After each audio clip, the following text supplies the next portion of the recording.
quand on est arrivé dans nos nouveaux locaux, nos beaux et grands nouveaux locaux, il y avait rien de prévu pour le son en fait, donc il a fallu se débrouiller par nous-mêmes pour essayer de se faire une petite pièce un peu insonorisée, qu'on puisse enregistrer des speaks proprement, parce que en fait, depuis le début de No Life, on n'avait jamais eu d'endroit vraiment sain pour enregistrer les speaks. À chaque fois, c'était des endroits où on entendait la rue, les gens, etc. Et là, c'était vraiment l'occasion, pour une fois, de faire un bon truc, quoi. Hop. Seulement, évidemment, on n'a toujours pas beaucoup d'argent. Donc, j'en ai parlé à mon père, qui est un peu un super player du bricolage, et il m'a expliqué ce qu'on pouvait faire, comment on pouvait faire. Il m'a aidé à trouver des matériaux pas trop chers, et ensemble, on a passé une journée entière à me fabriquer une petite pièce pour que je puisse travailler tranquillement. Ce matin, on a accroché des sculptures en bois. On a pris des chevrons qu'on a vissés dans le mur. Et en fait, ça va nous servir ensuite, entre les bouts de bois, on met de la laine de roche, qui est une matière qui est très absorbante pour le son. Et ensuite, on va tendre un grand tissu par-dessus toute la laine de roche pour la couvrir, et puis voilà.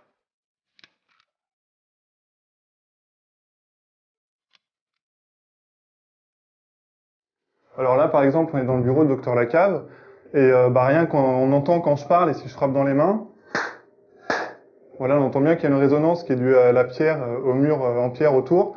Et on entend beaucoup la ventilation aussi, qui est au-dessus, il y a un conduit de ventilation pour pas qu'on meure de chaud. Et ça fait aussi beaucoup de bruit, donc pour enregistrer des speaks, c'était vraiment pas comme il fallait.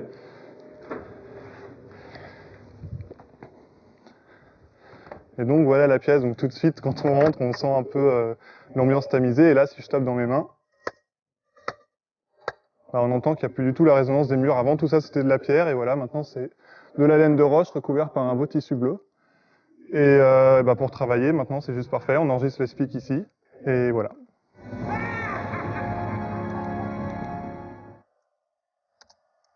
Alors donc cette année, on retourne au Tokyo Game Show avec Suzuka, toujours à deux.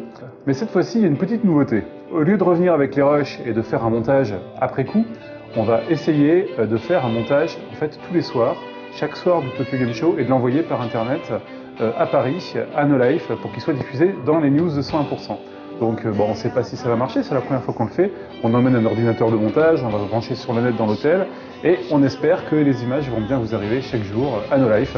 Donc voilà, suivez les news de No Life à partir de jeudi prochain.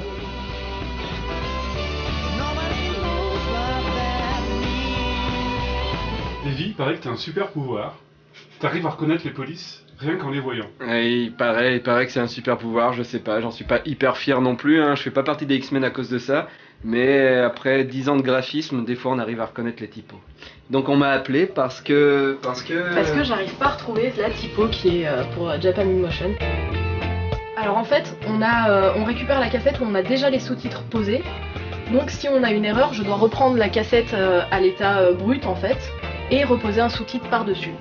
Donc pour réparer l'erreur du sous-titre. Ok, on va trouver la bonne typo. Alors est-ce que tu peux essayer du Garamond? Alors, pas du tout. Regarde, dans les G, au-dessus. Non. Verdana, essaye Verdana. Réduit un petit peu. Oh, c'est ça, c'est du Verdana. Voilà. trop fort. Voilà. Bon, je vais aller me toucher la...